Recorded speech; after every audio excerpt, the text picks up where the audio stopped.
Hey guys, Kyle, the Death Knight of Anime here, bringing you my review for Eden Zero, Chapter 72. So, first big thing with this chapter is that we get very heavy leanings towards what Dragon's Joe's Ether Gear can do in this case, basically weaken defenses and barriers. And I love the way this semi reveal was handled because it not only built on Dragon Joe as a legitimate threat, and that his powers and his powers and his powers and his powers and his powers, no matter what they are officially, or what the details of it are, his powers are it built on them as something to in fact worry about, and we should, as he is one of the six demon generals. So it built on him as a threat. But another thing, but the thing is, but for me personally, had this been revealed in any other scenario, I might not have taken it as seriously. At least until he ended up fighting Shiki.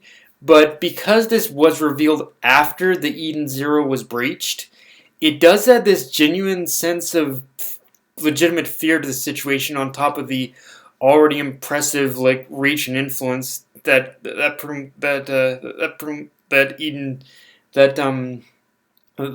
Draken Joe has over the colony. And if this is what Draken Joe can do, you got to think as to what the other demon generals are capable of. Of course, but of course, by showing us exactly what, by Draken Joe pretty much pushing our heroes pretty much so much into a corner. We also get a little bit of a brief hint of hope with the brief focus being put on Sabir as he is looking, as he looks at Dragon Joe's broadcast. You can see that he is thinking of trying to help them in some way. So yeah, Sabir is of course going to be a key player in all this, obviously. Speaking of Dragon Joe himself, though, we basically get a moment with him that, while I can't necessarily say shows any relatable qualities about him, or sympathetic, there is still a sense you get that Dragon Joe as a person is someone who believes in the simple concept of balance and how everything has a purpose. So it does make him an intriguing. So just from that little moment, you do get a sense of intrigue from his character, and you want to learn more about him, and specifically what it is he wants and what he desires. Because if what he wants is balance, then you have to almost wonder that he probably thinks that something like the ether gears and current society is basically out of whack in some way. So he probably has some manner of whatever it is he desires. It's more than likely that's probably on some kind. I don't want to compare him to Thanos at all, but it's probably got something to do in that range in order to balance society in some way. I don't know if it's necessarily in order to wipe out half of humanity. I think he's still a little. I don't think it's necessarily that, but you do get the sense that he wants to maintain the balance of the world in some way. And the only thing that would have made this moment with him better is if he directly quoted from Full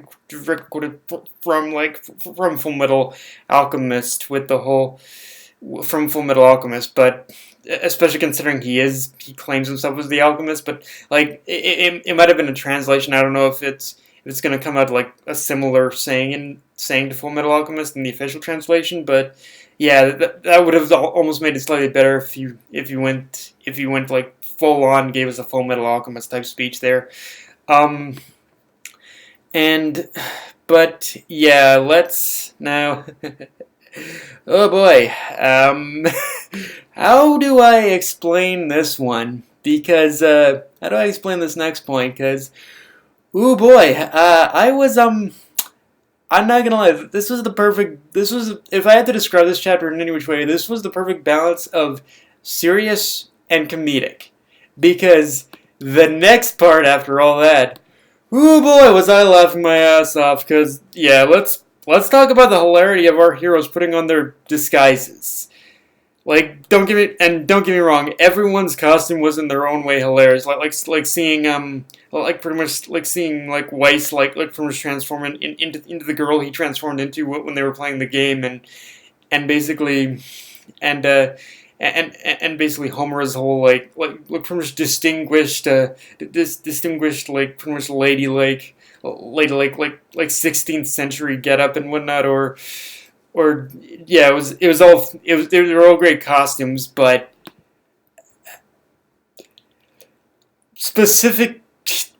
Let's talk about Shiki's costume though, because I think after this chapter, it's clear to me that Mashima, just like Oda, loves to reference Western culture, except in Mashima's case, it's probably slightly more obscure Western culture, and obviously less subtle, definitely less subtle than Oda. I mean, seriously, what am I supposed to say? Mashima had Shiki looking like the damn Fonz. And I know I'm not alone here, because the split minute second I saw Shiki wearing that getup, I reflexively pointed to the screen and said, "Hey!" Like, what am I supposed to say to that? Like, oh my god. I I think we can say, what can I say other than I think we can safely assume, very safely assume, that Mashima likes the Happy Days TV show. It's either Happy Days or Grease or something. I'm not sure, but it's either Happy Days with the Fonz or Grease with John Travolta. It's one of those two, but either way, seeing him with that toupee and the leather jacket get up and all that, it's like, oh my god, I loved it. I loved it so much. Oh god. What can I say, Mashima? That was hilarious to me. Oh my god. Now, getting into the less comedic part of the chapter, we basically do see that after Pino is transformed, she definitely took her time in admiring the change to her appearance, or more specifically, how, as she said again, she had transformed into a human, and it gives you that. It's one of those moments where you basically you have this heart wrenching feeling that you basically you really can't help but in the moment feel pretty much happy for her, and feel like a sense of a sense of sweetness and happiness at seeing Pino just enjoying being human again, because this is obviously something she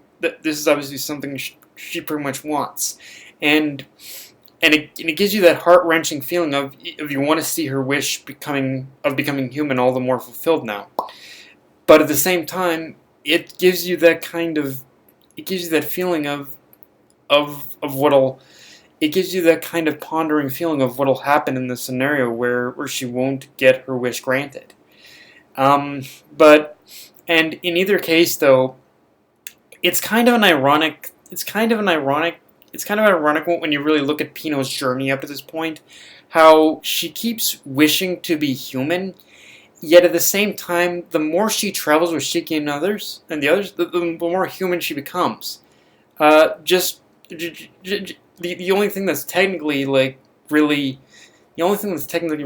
preventing her from becoming fully human, I suppose, is the whole idea of her being a robot, and of her having a robot body and not a human body. But it's like, emotionally, she is becoming more and more human, more and more human. So yeah, it's one of the, it just plays into the fact how at this point, how with someone like Pino and with the four star shines especially, there's Mashima was establishing how there's very little difference between human and robot when you really dive deeper. And yeah, I'm like I said, I still want her wish to come true, but at this point, it's like she at this point she's already become human on her. She's already becoming human on her own too. So yeah, it'll be interesting to see where pretty much where the end of Pino's journey will take us for sure. Um, Now, the chapter ends with Laguna of the Element 4 showing up to face our heroes. And first off, obviously Shiki isn't dead, but I do wonder what happened to him, if he's being taken to Draken Joe or just being held in some kind of water prison like from Zabuza style. But either way, I do like how it is going to give the others a little. I do like how Mashima is kind of taking like pretty much Shiki out of the picture for a bit in order to give the others like a little bit more spotlight in the combat wise. Like I think Homura a lot more than Homura a lot more than like Weiss, because Weiss definitely had his moment in the Sun Jewel arc. So now I think would probably be better. Now I think would be more time in order to give Homura her spotlight, because I'm not saying she was useless in the last arc, but she did largely kind of pretty much like drop off until pretty much until the bookend of the arc, so to speak. But yeah, I think the only thing I didn't like about this is that the title of the chapter was called The Element 4, yet aside from Draken Joe's reference, there was barely any focus on the Element 4 themselves. So, but that's a nitpick. Um, but yeah, guys, that's all I got for this review. If you enjoyed the video, like, comment, subscribe on my Twitter, Facebook, and Crunchyroll. Death Knight of Anime, signing off. Later, guys.